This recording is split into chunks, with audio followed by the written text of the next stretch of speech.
Last week, a United Nations committee recommended that South Korea and Japan revise the deal they struck in 2015, under which Tokyo would provide funds to help support the Korean victims of Japan's wartime sexual slavery.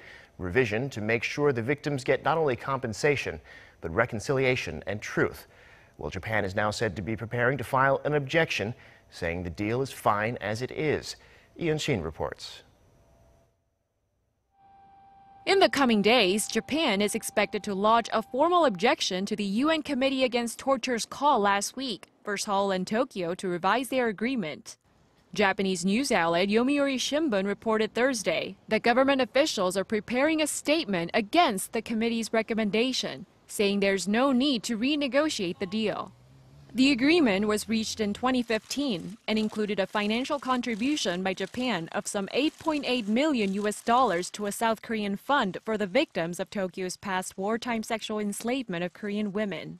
In its objection, Japan will claim that there's no solid evidence the victims were taken by force.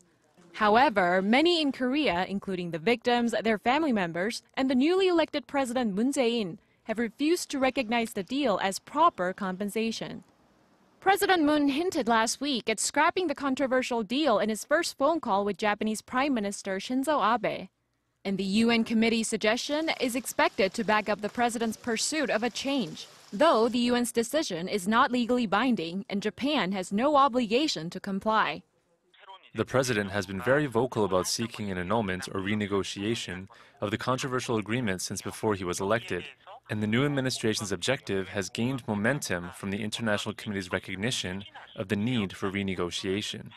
The UN committee's report last Friday said the agreement should be modified to, quote, ensure that the surviving victims of sexual slavery during World War II are provided with redress, including the right to compensation and rehabilitation, and the right to truth.